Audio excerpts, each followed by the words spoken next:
Okay, let's start off by looking at um, a traditional melody harmonized in a fairly simple 18th century style. And what we're going to see in this example is that a lot of the rules from what we know about counterpoint still apply.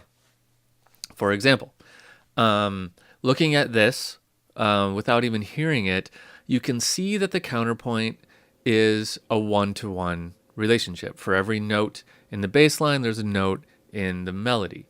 Now, I think probably going forward, most of the time, I'm going to use those words instead of counterpoint and cantus firmus. It's just a little bit more relevant to the kind of music that we're talking about here. Once you hear this song, you'll say, "Oh, that's a melody," and the lower part is a bass line. It sounds very much like that and less like a counterpoint example, but it still is a counterpoint example. So, in a way, it's really similar to first species counterpoint. Every note has a paired note in the melody and bass line. But it's not whole notes. The rhythms change. But that's okay in this kind of music that we're doing now. So let's hear this, and you might recognize the melody.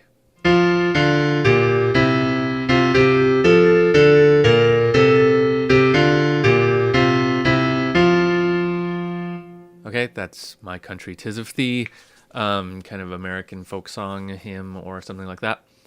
So let's treat this just like we treated the traditional counterpoint. So the first thing I want to do is look at our intervals. So let's label our intervals the same way we did before. Okay, an F to an F is an A. A D to an F is a third. A B flat, don't forget that key signature. A B flat to a G is a 6. A C to an E is a third. Oops. A C to an F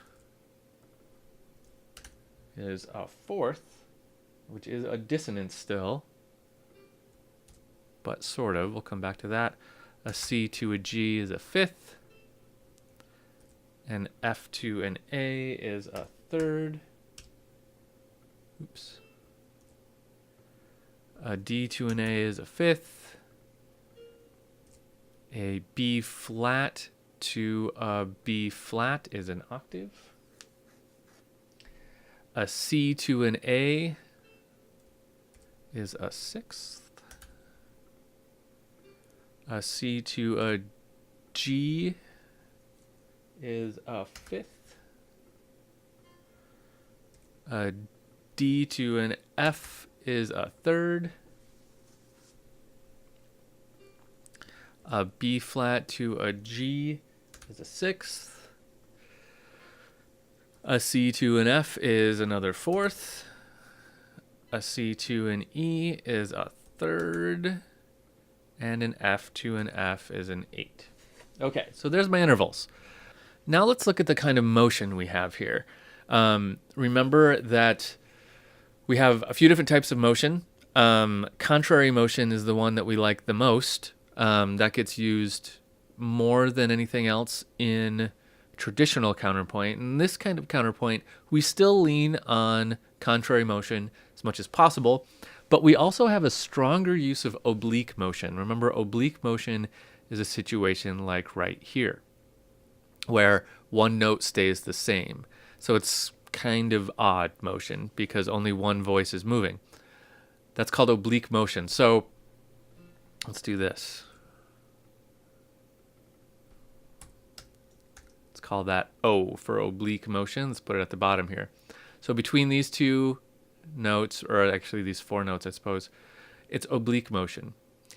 Right here we have contrary motion. We're going up, and this one's going down. So let's do this.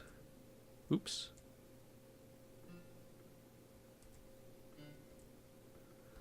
So let's call that contrary motion. Okay, between these two, B to C, G to E, we have contrary motion again. Great. Here we have another case of oblique motion.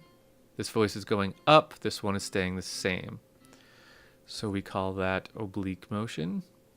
Here again, this voice is staying the same. This voice is going up. Still oblique motion. Here this voice is going up and this voice is going up by different intervals. So we call that similar motion, remember? This is all stuff we've covered before, but sort of a refresher. So similar motion means they're going in the same directions but by different intervals. G to A is a whole step. C to F is a fourth. So not exactly parallel. Parallel would be if they were moving at the same exact interval. And we like to avoid parallels as much as possible. So A to A and then F to D. That's oblique motion again. A to B flat, D to G. That's contrary motion. B flat to C, B to A, another contrary motion. A to G, C to C, another oblique motion. Lots of oblique motion here. A up to B, G, B flat, or sorry, C up to D, and G down to F. That would be contrary again.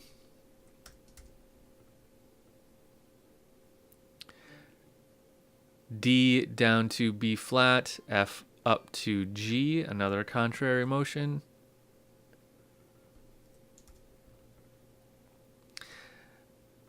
G down to F, B flat up to C, another contrary motion. C to C, F to A, that's another oblique motion. And then F up to C, or sorry, C up to F, E up to F, that would be similar motion. Same direction, different intervals. Okay, what have we learned by doing this? So much oblique motion. And if you remember in the past, when we looked at the different kinds of motion, oblique motion was rare. We didn't have it very often. It wasn't bad. It wasn't good. It was just kind of something you could do on occasion, and it was not something you were supposed to do very often. Here we have it all over the place. Why? Why is that true?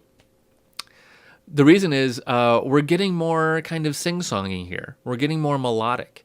And in melodies, where you have words, you repeat notes. It's something that you do. And if you want a bass line to follow a chord, you also do it in the bass line fairly often. So it's just kind of a effect of making this more musically memorable, I guess, that we get a lot more oblique motion. And that is allowed in this kind of counterpoint. So that brings us up to speed. Now let's move forward and talk about chordal dissonance.